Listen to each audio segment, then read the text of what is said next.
Oke, assalamualaikum warahmatullahi wabarakatuh. Kita ketemu lagi di channelnya Mas Gagu ya. Kita akan belajar di sini. Untuk video ini nanti kita fokus belajar tentang medan magnet. Ini bagi teman-teman yang kemarin banyak request minta les offline maupun yang les online. Ya, saya mohon maaf karena keterbatasan waktu. Mungkin nanti kita tidak bisa ketemu lewat bimbel online maupun offline. Jadi nanti saya wakili saja ya melalui video-video yang ada di channel saya. Nanti teman-teman bisa belajar secara mandiri di sini. Oke, gitu ya. Monggo nanti kita akan belajar bersama medan magnet, disimak sampai habis. Jangan lupa bisa di-subscribe bagi yang belum subscribe atau di-share juga bagi teman-teman nanti yang lainnya bisa ikut belajar. Oke ya.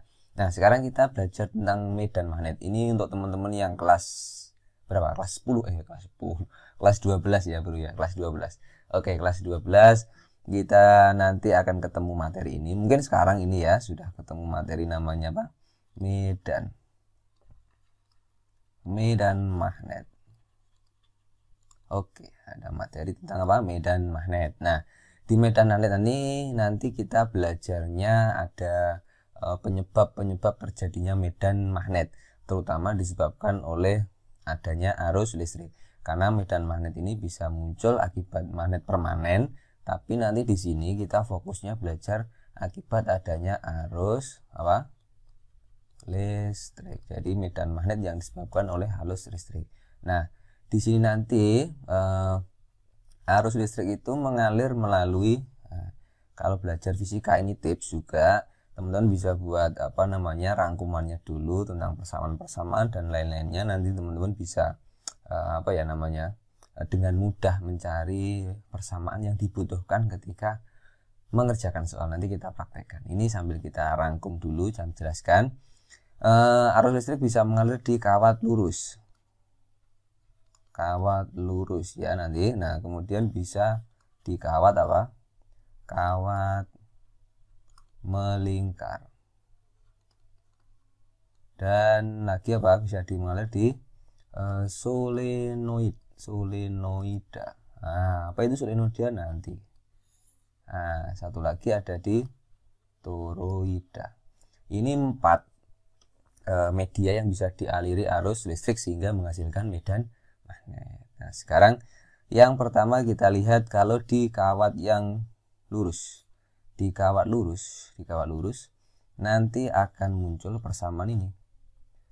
Besar medan magnetnya sama dengan mu0 dikali I per 2 pi dikali A. Nah, ini apa masing-masing? B ini apa tadi? Medan magnet. Satuannya apa? Tesla atau T gitu ya. Oke. Sekarang kita kasih contoh. Ini yang penting karena nanti medan magnet itu ada vektor, berarti kita misalkan ada kawat lurus berarus begini ya. Berarti layar ini, layar gadget sampean atau layar laptop atau layar smartphone itu adalah sebagai bidang dari kawat ini. Atau ya, bidang baca dari kawat pembacanya atau bidang kawat ini. Maka nanti begini saya kasih ilustrasi ya. Kalau ada medan, ada kawat yang dialiri arus listrik. Ini kawatnya misalkan gitu ya. Arus listriknya mengalir ke atas. Nah, berarti untuk menentukan arahnya kita pakai kaidah tangan kanan. Jempol itu menunjukkan arah apa? Arus listrik, dan 4 jari yang melingkar ini menunjukkan arah medan magnetik. Oke.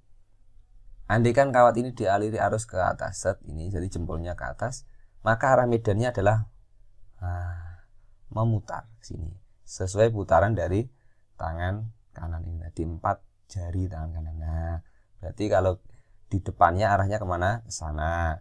Kalau di sebelah sini arahnya ke sini. Kalau di belakang arahnya berarti ke sini kan. Kalau di sebelah sininya berarti muternya ke sana.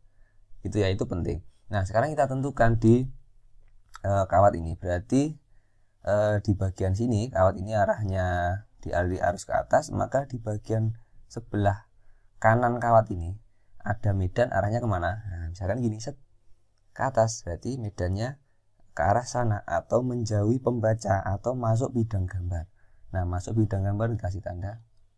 Berarti semua medan magnet di sebelah kanannya kawat ini akan ada medan yang arahnya masuk bidang gambar. Nah, silang tandanya masuk bidang gambar. Nah, kemudian yang di sebelah sini ya berarti begini kan.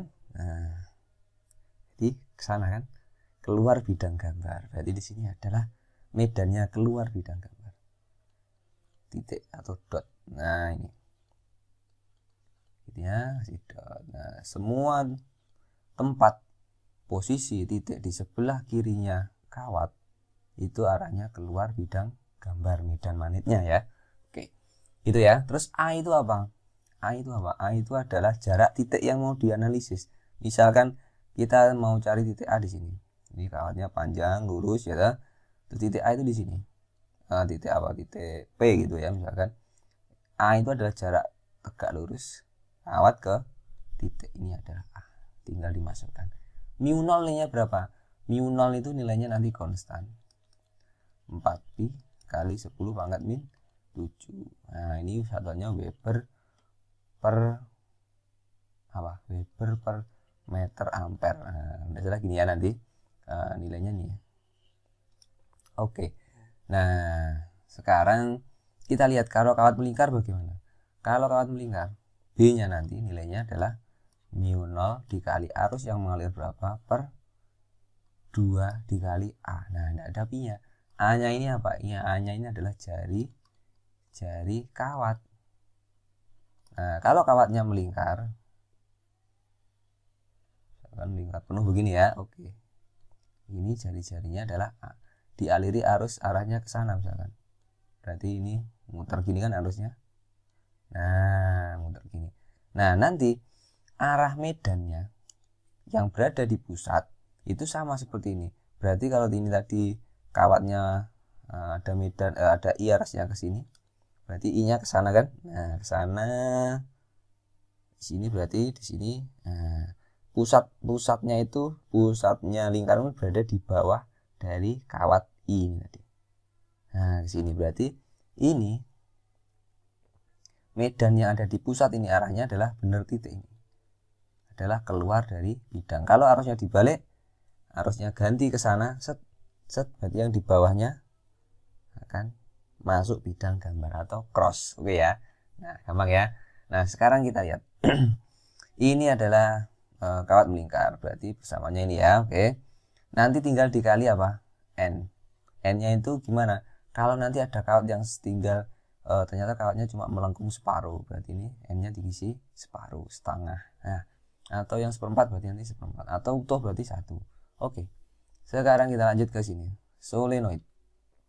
Di solenoid nanti bentuknya seperti apa? Nanti seperti per. Nah, seperti per gini. Nah, gini kan?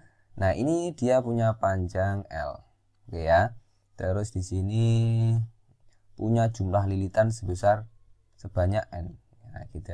Maka B-nya nanti ada D. B di pusat. Pusat berarti di sini. Oke, di pusat nanti nilainya adalah berapa? Mu 0 I dikali N per apa? L. Ada lagi B yang di ujung. Di ujung di mana? Di sini atau di sini. Nah, ini ujung. Ini ujung. Terus ya. Ini P pusat. Oke, di ujung gimana? Mu 0 I dikali N per 2 L. Berarti ini setengahnya. Oke ya. Gampang nanti. Terus kalau di toroida gimana? Toroida itu gimana? Toroida itu solenoid yang diputar. Jadi gini. Maaf ya kalau gambarnya nanti tidak bagus.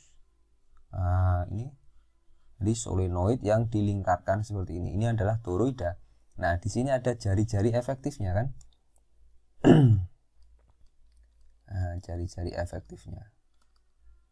Nah, oke ya, ini ada jari-jari dalam, ada jari-jari yang sebelah luar. Ini jari-jari efektif. Nah, ini nanti A.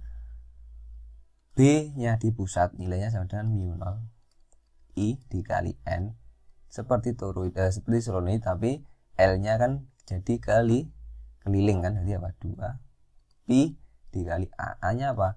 Jari-jari efektif. Setengah dari jari-jari dalam ditambah jari-jari luar. Oke. Ini 4 penyebab medan magnet akibat adanya arus listrik tadi ya. Ini nanti yang fokus kita bahas. Oke, sekarang kita coba ke soalnya. Nanti ini kita gunakan sebagai acuan mengerjakan. Yuk, kita coba ke soalnya. Mana? Ini di bawah ini ada. Oke, sebuah kawat lurus dialiri listrik 5 ampere. Seperti gambarnya ini ya. Mu nolnya ini Weber per ampere meter. Besar dan arah induksi magnet di titik P adalah titik P yang mana? Ini kan. Nah, berarti ini tadi apa? Jarak dari kawat ke titiknya namanya A. Oke. Sekarang kita tentukan ini kawatnya ke sana. Berarti mengalir ke sana kan? Harusnya mengalir ke sana. Berarti di P di atasnya kawat. Berarti arahnya kemana nih? Keluar bidang atau mendekati pembaca atau menjauhi bidang kertas atau menjauhi bidang baca. Terserah istilahnya apa, yang penting arahnya ke sini. Ke sini ya. Oke. Nah, berarti ini arahnya kemana? Dot ya, arahnya dot atau menjauhi bidang atau menuju pembaca. Itu istilahnya bisa macam-macam. I-nya ini berarti kita hitung saja. Ini disebabkan oleh hawa kawat lurus. Kalau di kawat lurus berarti apa? B-nya. B mu 0 tadi tinggal dilihat. B kawat lurus mu 0 I per 2 pi A. Oke, tinggal masukkan aja. Mu 0 dikali I per 2 pi dikali A. Oke, kita masukkan. Mu 0 nya berapa? 4 pi kali 10 pangkat min 7 dikali I-nya berapa? 5 ampere. Ini kan satuannya harus SI per berapa? 2 pi dikali A-nya berapa? 2 cm. Ini jadikan meter, berarti berapa? 2 kali 10 pangkat min 2 meter. Oke. 2 kali 10 pangkat min 2 meter. Oke ya. Ini sudah meter ya satuannya ya. Oke. Berarti ini dicoret bisa kan? Oke. 2 coret lagi sama ini bisa. Oke, tinggal 5. Ini dicoret tinggal pangkat min 5. Ini hilang. Tinggal berapa? 5 dikali 10 pangkat min 5. Satunya apa? T selah atau T selah. Arahnya kemana? Menjauhi bidang. 5 kali 10 pangkat min 5 tegak lurus menuju bidang atas, menjauhi bidang. Oke. Gampang ya. Oke, satu lagi coba kita lihat. Oke, ini kalau kawatnya miring ya, boleh miring. Nah, tidak usah khawatir kalau kawatnya miring. Ini cuma ilustrasinya. Ya, ilustrasinya seperti miring ini ya. Yang penting tadi sama tahu A-nya. A-nya kan yang penting apa? Jarak tegak lurus kawat terhadap ini. Nah, ini harusnya 7 ampere, ini I-nya ya. Oke, besar dan arah induksi di titik H. Sini ya. Tetap saja miring ke sini, berarti arusnya ke sana. H-nya ada di sebelah sininya kan? Di sebelah sininya kan? Ini kawat, arusnya ke sana. I-nya di sebelah sini berarti sana. Muter gini. Bagian di sini sana. Oke, berarti menjauhi pembaca atau masuk bidang gambar. Di sini adalah arahnya B-nya adalah cross. Nah, tinggal kita cari B-nya berapa. Ini kan juga kawat lurus. Mu 0 I per 2 pi dikali A. Mu 0-nya 4 pi kali 10 pangkat min 7. I-nya berapa? 7 ampere per 2 pi dikali A-nya berapa? 2 cm, berarti 2 kali 10 pangkat min 2, jadikan meter lah. Oke, ini coret 2, coret lagi sama ini, coret lagi, ini tinggal min 5. Oke, berarti tinggal 7 kali 10 pangkat min 5 Tesla. Arahnya kemana? Cross, ini berarti kemana? Menuju bidang kertas. Atau bidang gambar, atau menjauhi pembaca. Boleh. Menuju bidang kertas yang mana ini ya. Oke, lagi ya kita lihat. Ini solenoid ya. Keadaan 1, keadaan 2. Ini ada I-nya sekian, solenoid 1, solenoid 2, I-nya sekian, N-nya 1, N-nya 2, L-nya 1. Perbandingan induksi magnet di pusat solenoid, berarti B di pusat solenoid tadi gimana? Nah, tinggal kita lihat tadi, kan gampang kalau punya catatan. Nah, ini dah pusat solenoid mana? Mu 0 I per L. Mana tadi? Nah, ini mu 0 I dikali N per apa? L. Oke, tinggal kita bandingkan. Di kawat 1 dibanding B di kawat 2. Oke. B di kawat 1 apa? Mu 0 dikali I1 dikali N1 per L dibanding apa? Mu 0 I2 dikali N2 per LL2 ini L1. Oke, mu 0 nya kan sama. Bisa kita eliminasi. Oke. Tinggal apa? Perkalian silang seperti ini kan. Nah, L1 dikali L2 per I2 dikali N2. Oke. I1 berapa? 2. Masukkan saja 2. Tinggal perbandingan N1 berapa? 1000. Oh, per L1 berapa? 10. Wah, sama ini berarti ya. Oke, L2 berapa? Sama 10. 10 gini. Busak dulu. Hapus dibusak. Oke. 10 L2-nya. Oke, L2-nya 10 ya. Per I2-nya berapa? 4. N2-nya sama 1000 ternyata. Oh, ini bisa dicoret. Tinggal 2 per 4 atau berapa? 1 per 2 atau 1 banding 2. Gampang. Yuk, lanjut lagi. Kita coba contohnya lagi mana? Ini. Nah, sekarang kawat melingkar ini gitu ya. Seutas kawat di lengkungan seperti gambar. Titik P ya, jari-jari kelengkungan. Jari-jari kelengkungannya ini tahu berarti A-nya, R-nya 2pi cm. Induksi magnet titik P adalah sekian. Nah, mu 0-nya sekian. Kuat arus yang mengalir pada kawat adalah berapa? Oke. Ini kawatnya kan gini. Nah, yang sini tidak usah dihiraukan, tidak usah bingung. Di sini tidak menyebabkan medan magnet di sini karena dia tidak punya jarak tegak lurus terhadap kawat. Nah, ini kan kalau diteruskan ke sini nabrak kan. Nah, ini juga nabrak. Berarti dia tidak menghasilkan medan magnet. Yang menghasilkan medan magnet yang mana? Hanya yang kawat melingkar ini saja. Oke. Nah, berarti kita tinggal cek. Ini hanya setengah lingkaran. Berarti kalau di kawat melingkar tadi gimana? Oh, kan gampang kalau punya catatan ini. Kawat melingkar berarti mana? Ini. Oke. Mu 0 I per 2A jari-jari kawat. Oke. Oke. B-nya berarti gimana? Mu 0 I per 2A kita aja kan dikali N. N-nya tinggal ini setengah lingkaran. Masukkan saja mu 0-nya. 4pi kali 10 pangkat min 7. Oke, I-nya. Oh, I-nya ditanyakan. I-nya ditanyakan ya. Dikali apa? Setengah per 2 dikali A-nya berapa? 2pi cm berarti 2pi kali 10 pangkat min 2 meter kan. Oke. B-nya berapa? B-nya sudah diketahui 10 pangkat min 5. Oke, ya sekarang mana ini coret? Oh, ini coret ini bisa ya, sama ini 2 coret ini sama ini bisa ya. Oke. Lanjut lagi mana? 10 pangkat min 2 tinggal min 5 ya. 10 pangkat 5 sama ini coret hilang, tinggal 1 sini kan. Berarti apa ini? 1 sama dengan ini habis semua, tinggal 1. Ini juga habis, tinggal I dikali setengah. Berarti I-nya berapa?